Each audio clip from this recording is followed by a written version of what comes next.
PlayStation Studios are the kings of creative bankruptcy. They've been selling the same goddamn game for an entire console generation without a single soul batting an eye. It seems like every other day I wake up to those soulless wretches taking your favorite franchise and remastering it, with literal unfinished levels for $70 and an endless number of shitty remakes to milk the poor innocent fans coming off of their shows, who simply don't know any better, until your sorry asses run into the bank to file your own bankruptcy claim. I mean, what is $70 at the end of the day? It's no surprise then that the first truly innovative PlayStation exclusive video game in the last decade wasn't even developed by PlayStation. I love your frosty balls. I guess when Neil Druckmann is too busy sniffing his own farts and huffing on that copium, praying people will forget how awful The Last of Us 2 was, you need to explore the vast ocean of actually talented studios to make you a real game, not some overhyped interactive movie that'll put you to sleep despite of your clear cocaine addiction. Enter Arrowhead, a small AA studio previously known for, you guessed it, Helldivers 1, to bring you a pure-blooded American space simulator. What's that I hear? A socialist bug? Bring in the motherfucking napalm! Think.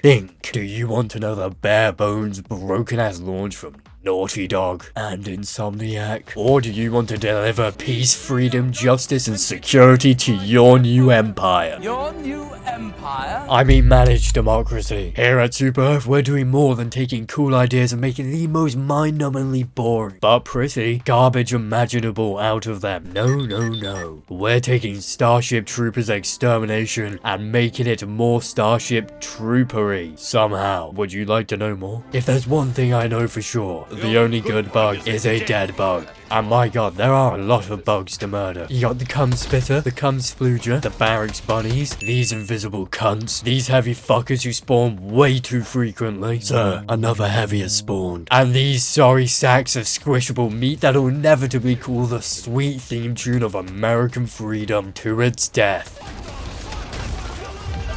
I also know there's a clear reason as to why Helldivers 2 has drastically outsold every other PC port that Sony has either presented on a silver platter or haphazardly shat out recently. It's because this is a wonderfully interactive masterpiece with a downright brilliant focus on collective group work. Now that might sound a little socialist, but it is not socialism. You fucking hear me? Keep that vile shit to the Star Wars Terminators we'll have to push back to the Outer Rim as we unlock new areas of the galaxy to continue our fight for mediated democracy. I'm doing my part, and you better as well. But what are the core aspects of this wonderful piece of craftsmanship, I hear you ask? Well, it's exactly what you think, little Jimmy. And everyone above the age of 7 will be conscripted into our galactic empire, where you'll drop into a map Halo ODST style, fight socialist scum gonk droids or communist scum terminates. Die, drop down again, completely objective, and die a few more times as you're anally bombarded with an infinite number of tactical placements from your teammates that you'll really grow to love. And then finally extract with no respawns available because you're all dumbasses with a collective IQ of a single Twitter user. Oh, it's fucking stuck to the bug. Until finally, you upgrade your American freedom with even more powerful nuclear bombs to crush those non-American blood-sucking socialists, whilst platonically hugging your fellow subtly attractive male soldiers in front of what is definitely a sunset, not an ICBM. Beautiful. Oh, and don't worry, anytime you have to save your life against a horde of Australian wildlife, Super Earth has you covered with ready-to-go orbital strikes of your choosing, whether it's napalm, cluster bombs, or really anything to check off Geneva's suggestions. Just make sure you don't mess up the easy to mess up directional inputs required to call them in. I know I've had my fair share of accidents when it comes to dropping nukes instead of cluster bombs on occasion. After all, who can blame me? They're just one button press away from each other, and I have to deliver democracy to these rancid commies. And if I hear one more of you people complain about server issues, I'm going to shove democracy so far up your ass. Have you people even seen the difference between Helldivers 1's success when compared to 2's on Steam alone? I rest my case. If the servers are down, just gawk at Carmen Ibanez in Starship Troopers. If you can't kill bugs, you can sure as hell still celebrate the icon of democracy. And no, Helldivers 2 is not pay to win in literally any form. You cannot buy an advantage over other players. As the devs put it themselves, the only thing pay to win is how cool the revolver will make you look. And who gives a shit anyway?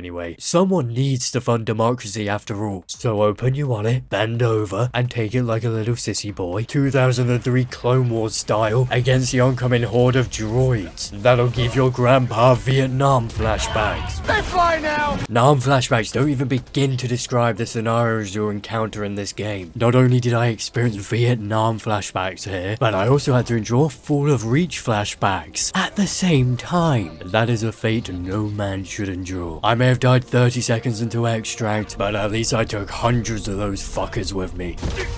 I did almost forget to mention the fact Spider-Man is also in this game as well. And at the end of the day, I just have one question. Why the fuck aren't the forklifts drivable? I mean, come on. Even Halo Infinite has drivable forklifts now. How am I meant to deliver moderated democracy across a galaxy with no forklift certification? But it's not all sunshine and rainbows, my fellow democracy lovers. Because although there is already a wide variety of planets for us to liberate, they don't really feel unique outside of the clear visual differences. Sure, some planets have color palettes as diverse as Ryan Gosling's portfolio, and others look as barren as EDP's thirst for of-age girls. Cupcake! But they don't have that pizzazz to them. Every planet needs to be different. An easy fix for this, in my opinion, would be to simply give them different gravities. That way, basically everything you're doing is unique to each planet. Throwing grenades will feel differently, shooting will feel differently, and most importantly, getting launched 1,000 miles by heavies into an ocean where you drown would feel unique to each planet, if they have water.